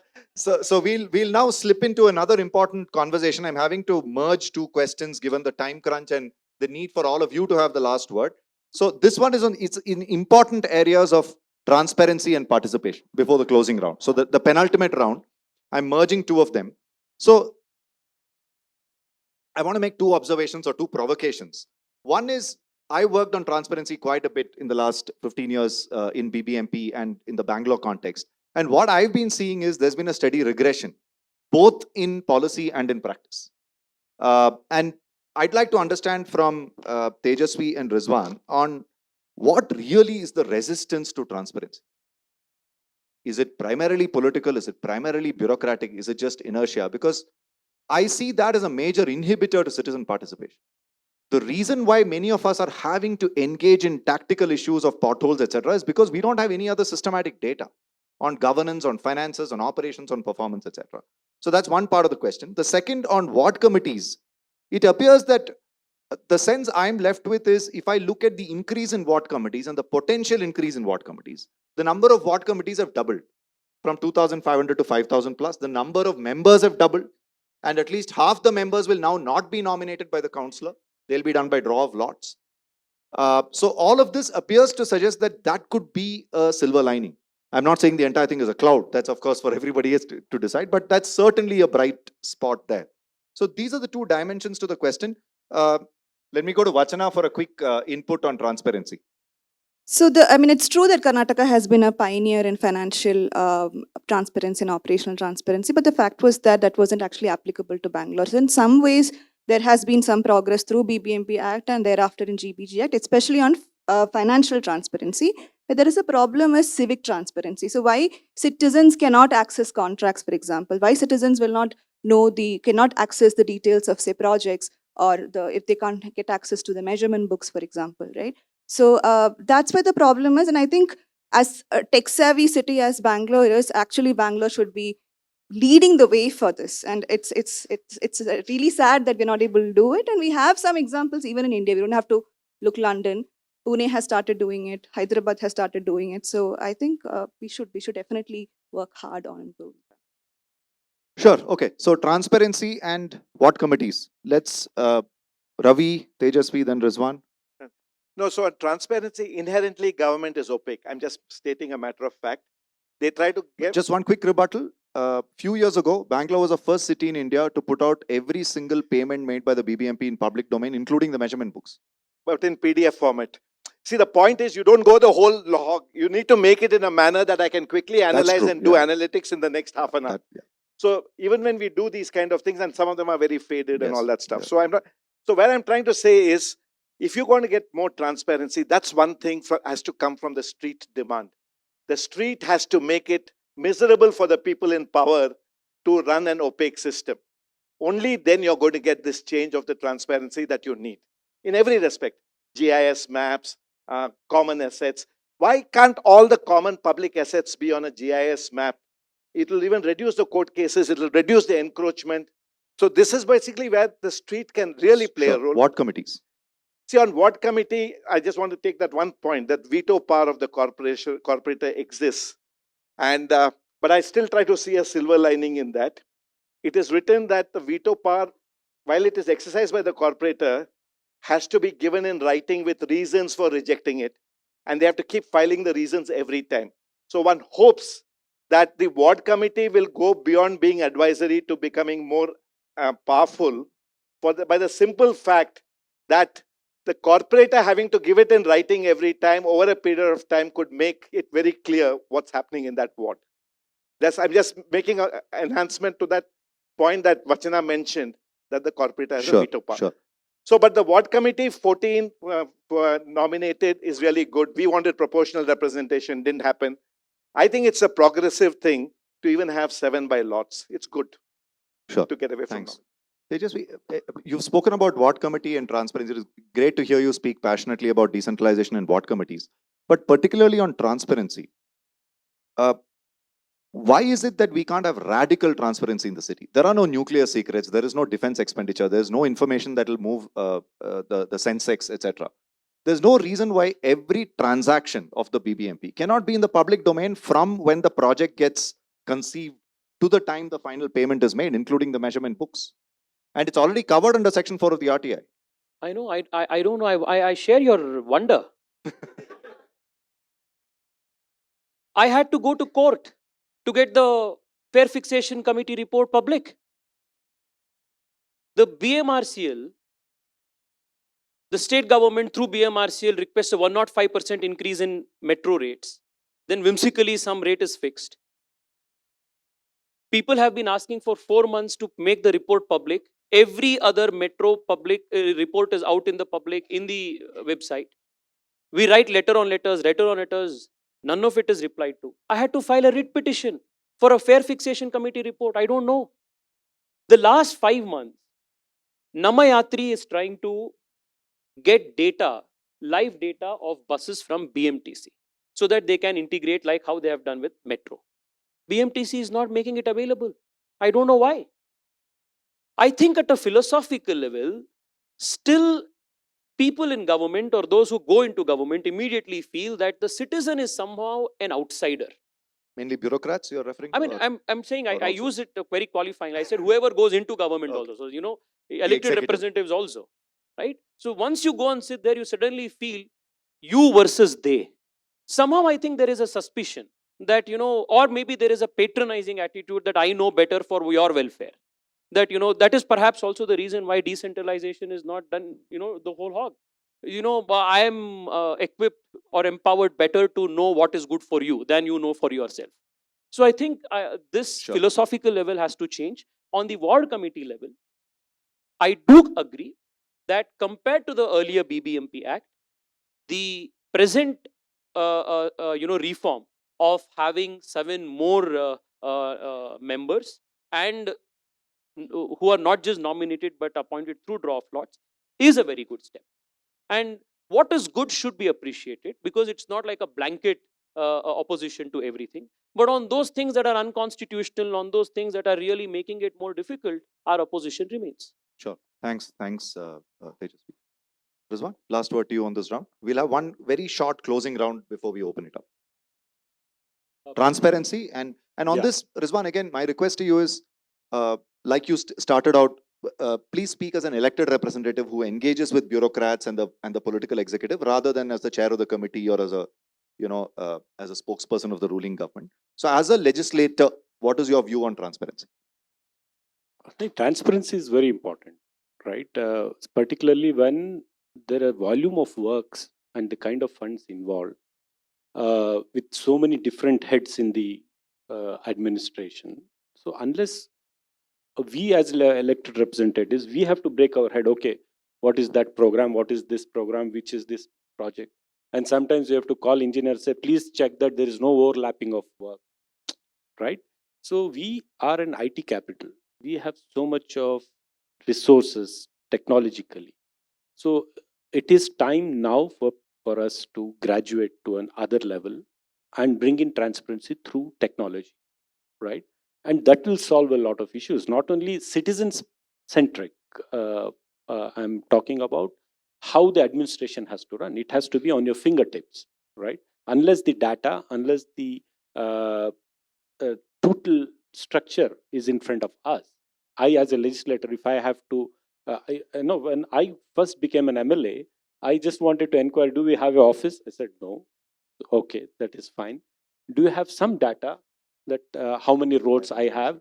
How many, what is there any road history? Is there any drain history? Is there anything my predecessor has left which I can go through? Nothing.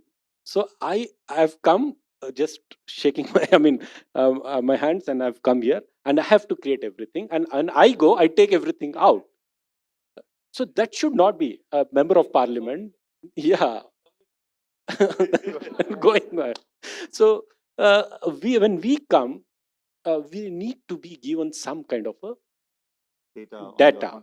So that has to be done. And a little, my friend has given me a little political thing that metro. Political but non-partisan. Yeah, non-partisan. So for his benefit, I should say that who creates this Fair Fixation Committee? Is it not the central government, right? Through which the fare has been enhanced so much.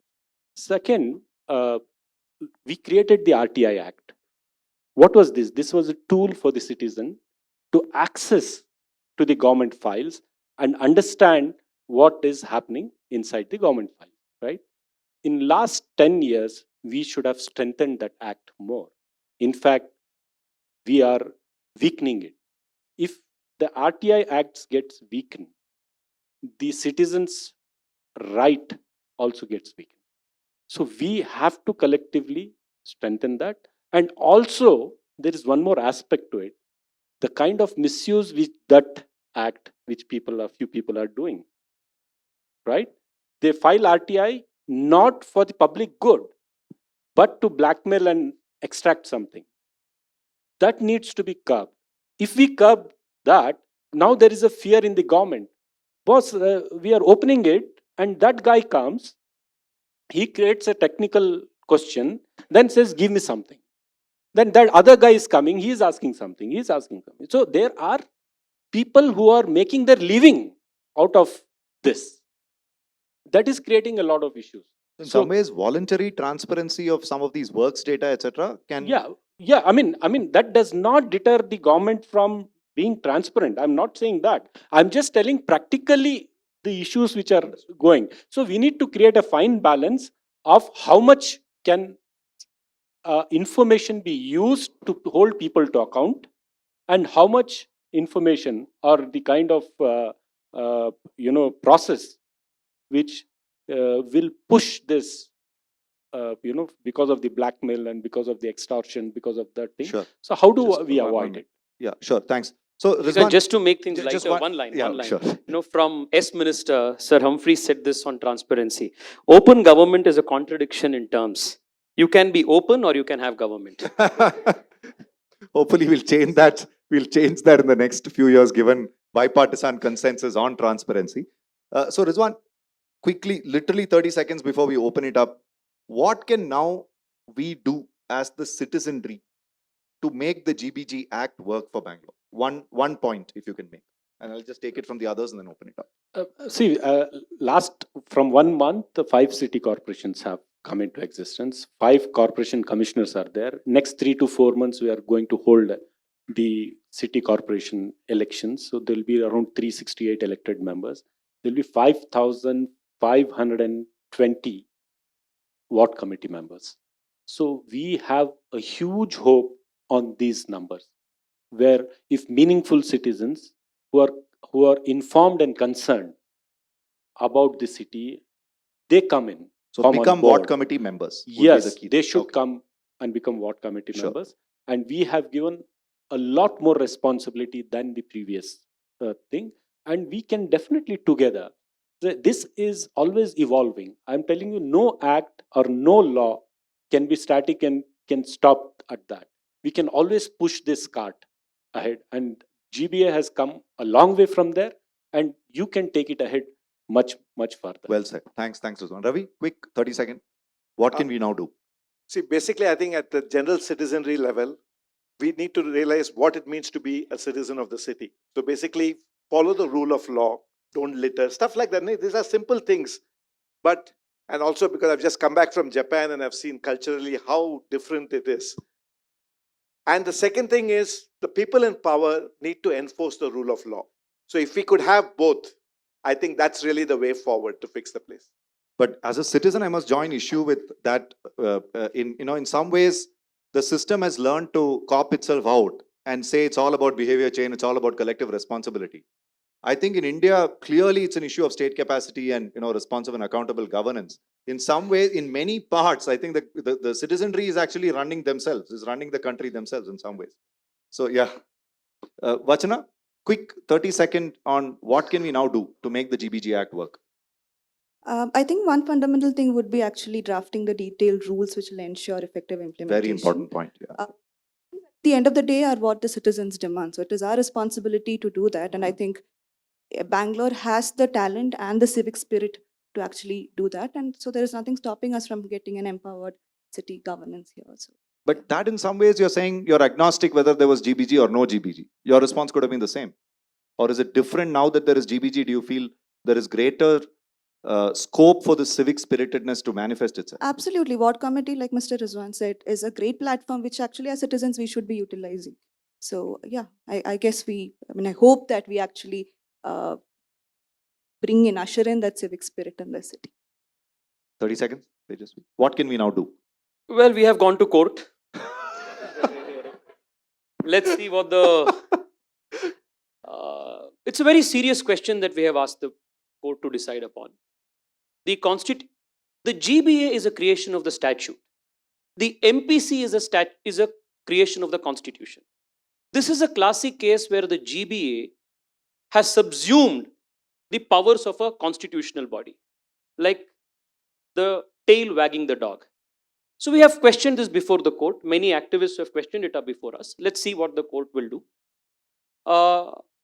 But we want the elections to BBMP to happen very soon, or whatever, 5 months, GBA or yeah. the local authority to happen soon.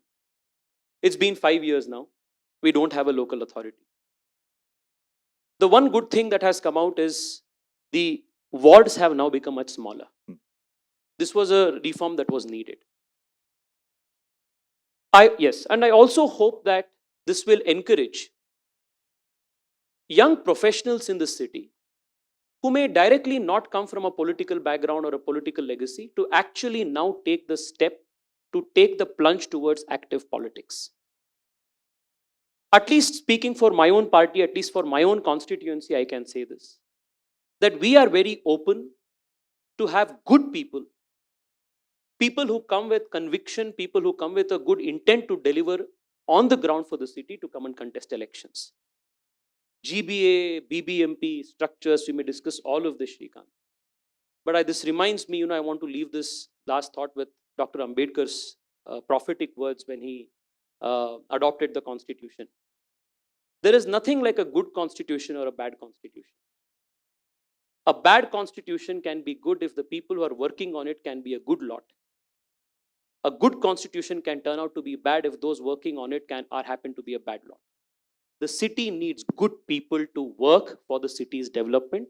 I hope with these smaller wards, good people, committed people with conviction to deliver for the city will actually contest elections through at least our party. We are very keen to promote such people. We want to see a Greater Bengaluru happen. Thank you. Thank you, Tejasvi, for endorsing our... Okay, a big round of applause to this fantastic set of debaters before we open it up. In some ways, I think this has demonstrated the spirit of both Bangalore and debate, both. If there's one city in India which can actually expand that middle ground and make sure there are nuanced discussions, I think it is this city. There are leaders like this and citizens like you.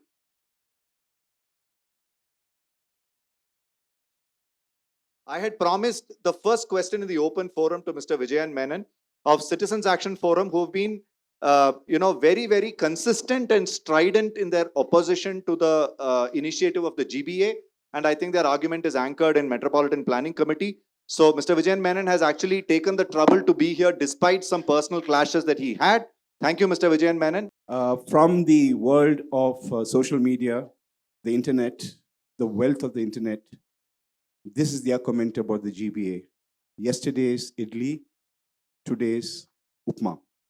Yesterday's idli, today's upma. Today's upma, okay. So the question, CF, let me, a lot of people have already said a lot of things, so I will not repeat it and end up with a question, maybe. Speak a little bit about your litigation as well. Yeah, of course. So I'm saying that why did we necessarily go through a litigation? Because it's like a wise man said, people who go to litigations are sadists. That just happened 2 days ago. We're not sadists, we're actually masochists. I mean, trying to get into something which we don't want to do. So we really debated, my friends here, etc., should we do it at all? Then we looked at it in a very different way. Why the timing? Why the GBA Act now? Nobody has answered that question. The Supreme Court has said, do the municipal elections, after postponing it over and over and over again, you have to do the municipal elections. So now you have corporators. Now how the hell do you work with the corporators and with the state function? So you have to figure out some way of marginalizing them, put them in the small 5 corporations, put them somewhere, give the mayor a little bit of peanuts and make him feel empowered, but while something else is there. Fine. That's for jest. The critical nature of what people are saying here is the last BBMP was bad. But last, it was not BBMP. For 7 years out of 12, we've had a BBMP without councillors. Now, that is not the BBMP. That is actually what is the GBA, which is a state-run bureaucracy with the state government running it. So that is why it is the same thing. So this argument that the BBMP failed, because BBMP is a nice whipping block, it is not true. There were no cooperators for 7 years out of 12. That is not the BBMP. So do not put the blame on a system which was never given a chance to succeed. Okay. So we examined it. And I'll go into the details of something which you have said. So we looked at the first thing, the GBA, the whole authority. 75 people, they have said. Would you believe in that 75, there are only 5 mayors there who are the actually elected people from us who are supposed to govern the city. So this body, which is supposed to run Bangalore, has 5 elected members of mayors, and the rest are bureaucrats. Great for the bureaucrats and great for the central government. Then we looked at the executive steering committee, which is in any corporate world, the steering committee is the one that runs on a day-to-day basis. There is not a single elected mayor there. So the city is run on a day-to-day basis without the mayor. We said, okay, fine. The argument that the city corporations are 5, there are some 5 people, so there will be a lot of empowerment. We are personally not against the division of Bangalore into 5 corporations. There are pros and cons about that. So we looked into that. Our problem is more of how it's run. Then deep into that, in Article 19 or 17 or 18, we suddenly start figuring out, does the mayor run the corporation or does the MLA? Because there is one small little thing which is there. There is one consultative legislative committee chaired by the MLA. And if you read that particular paragraph, which goes a lot deeper, it looks like the MLA will tell the mayor how to run the corporation. There was no need for that at all. There was no need for that tier at all. So the integration is complete. Finally, this absolute confusion about who's planning for Bangalore. So we have the GBA is the planning authority. 2 paragraphs, 2 steps below that, 2 points below that. The MPC will do the draft plan. Great fun. The thing that really kicked us, and we said that we have to go, is the sham of a public consultation that was held. Public consultation in the GB Act. I'm sorry, Mr. Rizwan. 3 days notice was given for public consultations. No email ID for registering any kind of comment.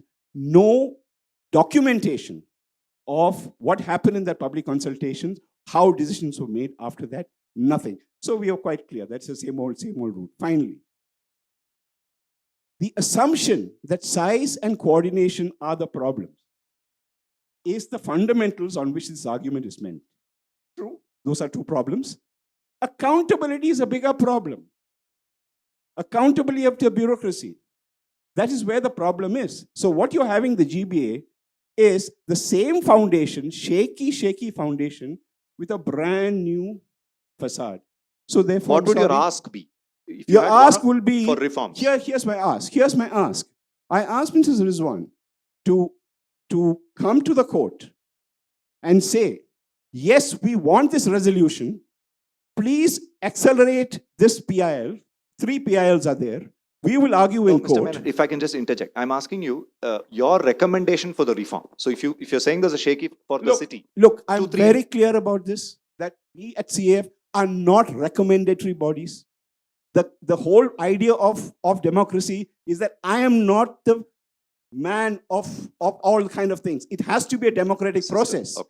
The process is not being followed. Follow the process. Understood. Follow the democratic process. And to Mr. Rizwan, all I'm saying is, do not go into the court and keep postponing this PILs or the 3 PILs which are there. Sure. That's, yeah. Get it resolved, then we'll be with you. Thank you, Mr. Menon. Yeah. So I'm Anjana Mangalagiri, and I'm former UNICEF's chief of education in various countries. So to Vachana, when you made your presentation, my question is that Mr. Menon, I was just saying that, he talked about accountability. That was going to be my question. It's really about accountability. And nowhere in your presentation, one could see that coming out. The difference between, I think there's a lot of gray area on the difference between governance and coordination. And where does accountability lie there? And just to kind of end on that coordination is not about, Mr. Rizwan, coming and sitting and meeting. I worked a lot with governments, on implementation of programs. And it doesn't make, coming and sitting together and talking does, because your planning still remains,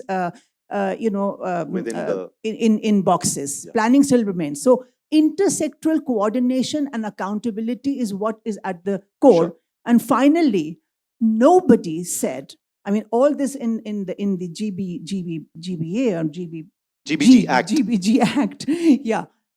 Where is the representation of women? At the ward, there's nobody talking about this percentage should be the representation of women. Please do not forget on that. The representation of women is extremely important. Thank you. One Please be simple brief. question. Yeah. One very simple question. He talked about there are 10 to 20,000 more buses on the road. Sure. How will we manage this thing? Actually, what he doesn't appreciate is there are already more than 50,000 buses on the roads apart from the BMTC buses. Yeah. And these are all licensed as contract carriages. And that is where the problem is. Understood. If you allow them to operate as regular bus services, we don't need these tunnel roads, nothing at all. Sure. We will sort out half of the problem.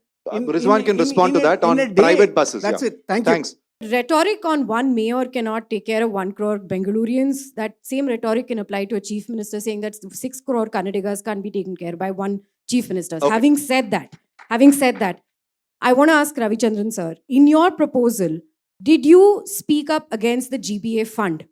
Janaagraha has done incredible work on municipal finances, and the biggest problem that I see coming through this is the GBA fund, which consolidates the revenues across corporations. Great question, because we didn't cover finances here, so thanks for that. The suggestion, if you truly believe this, it's not a defeatist approach that we're going in, but an incremental building approach that we're going in, have a finance commission type organization for the municipality that independently decides revenue sharing, and not the state government, but an independent body. Make GBA better through this. Okay. Vachana, can we do a quick set of just for the responses? record, our report has that. It hasn't found its way in the final bill in the manner that you wanted. No, I just have to respond to one aspect. Actually, gender representation is there in ward committees. 3 women are mandated to be part of ward committees. 3, yeah. But 50%, is there, so 3 people out of 14 people? Yes, 3 out of So 14. it's 3 out of 14 as against 0 earlier. So you're right, doesn't go far enough. But I think there's 50% women's representation in the elected council. Yes, That was there even earlier. Yeah, it was there even That was there even earlier. Earlier also That was earlier also was 50%. So basically, Ms. Anjana's point is, why not 50% representation of women in the ward committee? Is that a lost opportunity? That's something for us to take back, reflect. So because of draw of lots, it could be unpredictable, but you could have had a draw of lots only for women to make sure it's 7 out of 14. But it's something for us to think about. I think it's a great point. On the finance commission, the way we had put it is not there in the same way, but there is another workaround to achieve that objective. But I think her point is the finance commission equivalent at each individual corporation. Nothing stops a corporation from having that kind of a setup with an independent set of people. Not the individual corporation. She's saying predictable fiscal transfers to the individual municipal corporations from the GBA, So, particularly to protect against some municipalities the way it is from opposing structured, party, etc. the property tax is supposed to take care of the revenue budget. And if there is any deficit there, it will come from the central pool. In terms of the today, 65 to 70% of corporation money comes from the state budget. So the predictability of that will come through a body which will look at who needs what, which is independent of who rules which corporation. I think that's really your point. So predictability in the sense, at least to be fair across all the corporations, exists. Predictability that you will get so much money is not hard-coded. Adding to that, also we have made it mandatorily that if any corporation is revenue deficit, it is the state government's responsibility They are mandated to fulfill that revenue deficit also. This is the first act which has put a wall that no corporation can go revenue deficit, right? So then the Finance Commission will come into picture on your thing. The other thing, Area Sabha, Srikanth, I know that. So what is the Area Sabha? Every 3 booth is an area, right? Area Sabha is defined like 135. So for an elected representative, where we have a 15-member ward committee, then to have in every corporation ward, have 10 area sabhas or 12 area sabhas, if he has to go to all area sabhas and take if their concurrence, and then it becomes one more layer. And what happens to an elected member of a corporation? Will it make his life easier? Will make the process easier? Then it is fine. But I personally feel that this will delay the process rather than make it easier. I personally feel that many more people who felt like that, right? No, I don't, I mean, when I'm working as a public representative, I feel this will create one more layer and one more delay, mechanism for things to be done. So I don't advocate for area sabhas. That is my personal view. No, we are not debating together. So you gave your view, I gave my view. And the public transport thing.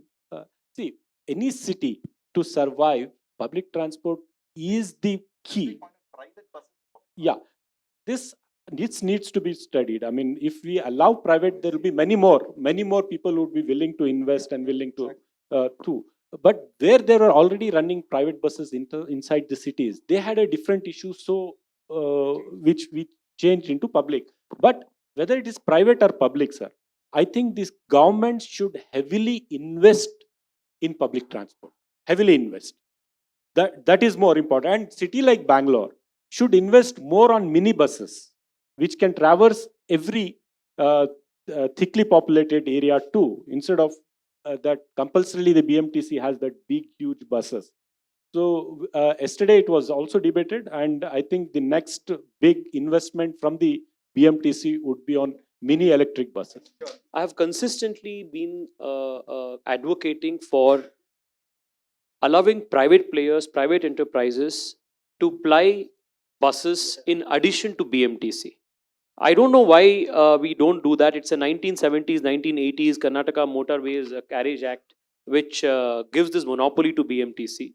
Allow for private players. You will have small buses, electric buses, you will 10, you will have all kinds of innovation that will happen. Innovation happens only when you allow private enterprise to actually allow and function. We have, the Prime Minister has allowed private players to operate in space, launch satellites. We are not ready to leave them, launch buses here. I mean, there should not be any limitation. I mean, like BMTC should not have a monopoly or something. BMTC is not a private corporation or a private corporate that it is benefiting out of any business. But having said that, we can always look into it. The government should look into it. We can also talk. We can study the pros and cons, how it can be done, how it can be regulated. And definitely it should. Yeah, definitely. Definitely, we can always initiate a debate. Why not private players to run? Fantastic. Yeah, thank you, sir, for this opportunity. This is Cynthia Stephen. I'm a civic activist. I was just, what you just said, Mr. Rizwan, sir, was wanting to ask. What is, I mean, we're talking about tunnel roads, we're talking about buses and all that. What about the suburban rail, which is the truly public, truly affordable option and doable option for Bangalore, which has been in existence for a long time, but has fallen by the wayside before the more sexy metro and tunnel road arguments. So we need what will be the commitment in the planning to providing suburban rail and also last mile connectivity. Both of my questions, both these are related issues. What about last mile commitment? Even cities like Delhi have these small electrified autos which shuttle people between point to point. Why shouldn't that be thought of? I think this is a way, and it should not be single user, but should be shared That's a very practical solution, doable solution, affordable, will provide a lot of employment. I think we should think seriously about suburban rail and about the small share auto type options for last mile connectivity rather than shuttle buses. Thank you. Hello, my name is Radha and I'm here today as a citizen. The first one is just a rhetorical question to make a point.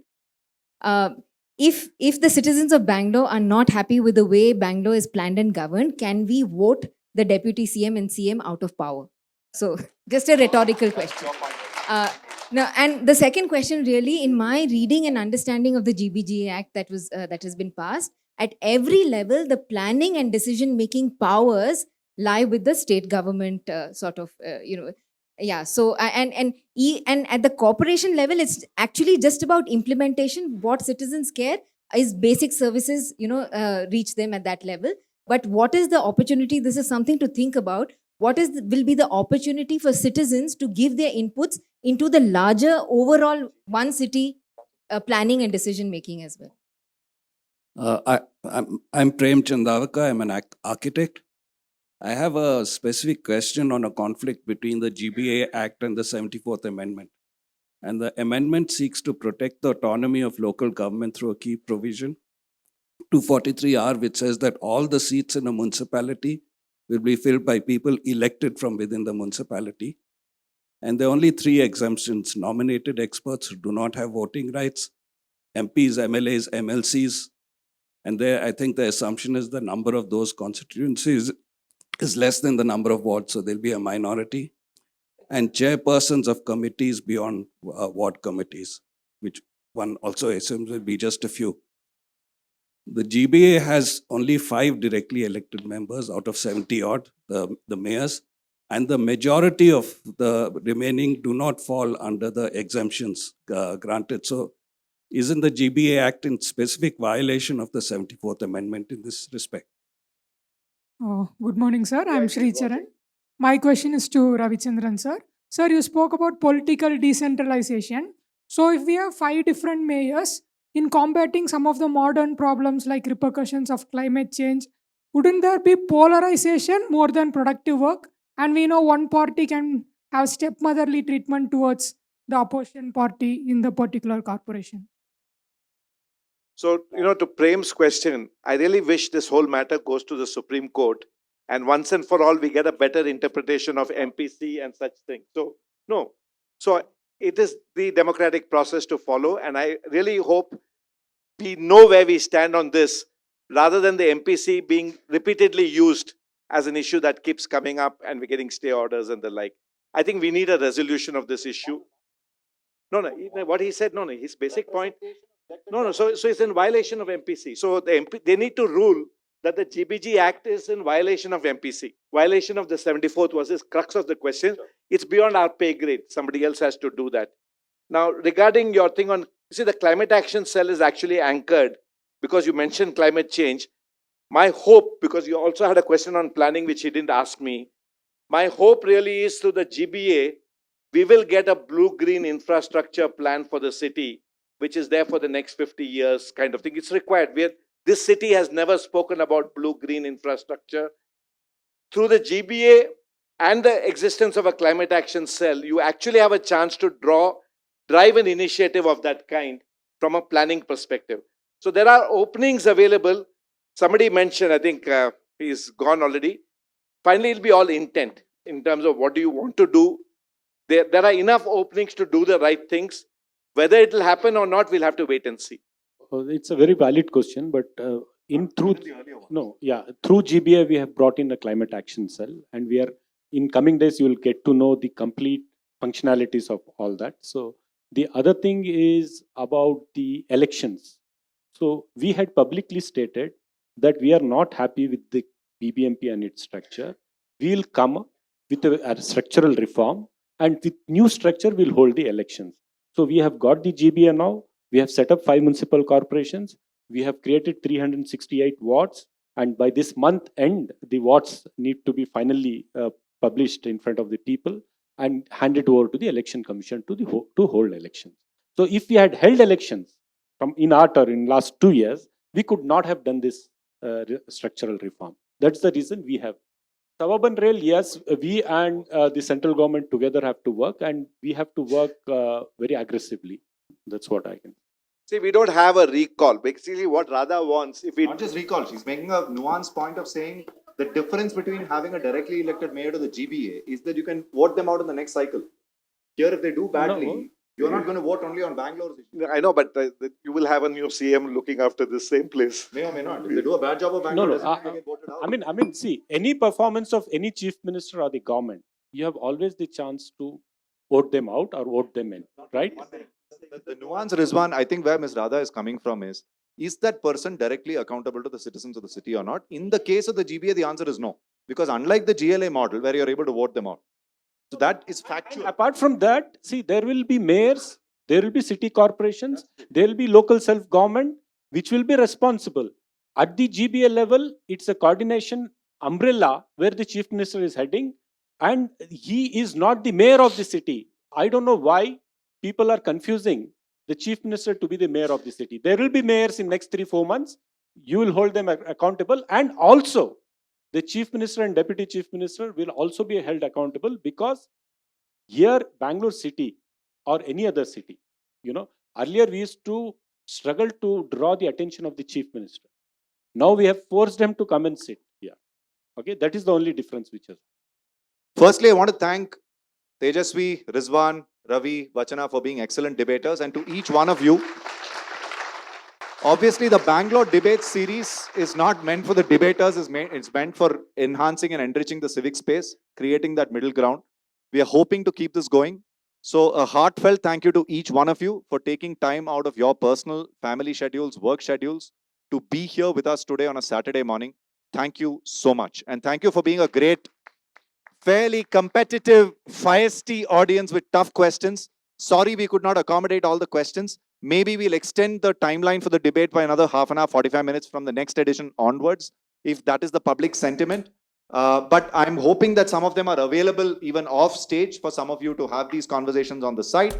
With that, I'm signing off. Thank you. Over to you, Sandhya. I add my thanks to the luminous panel for not just their candor this morning, but for their civility, as well as their commitment to having an open discussion for an informed electorate.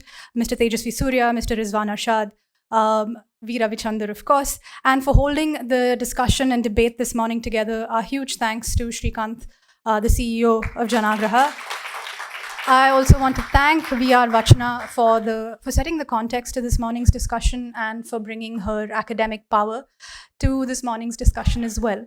We're grateful to the Janaagraha team for structuring the format of today's discussion, and thanks to Sarish and Aprajita from their team for all their coordination.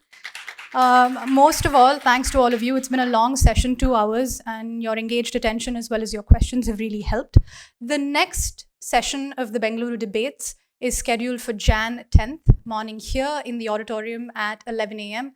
We hope to see some or all of you back then, and perhaps your questions can be answered then as well. Once again, thank you all so much and have a lovely weekend ahead.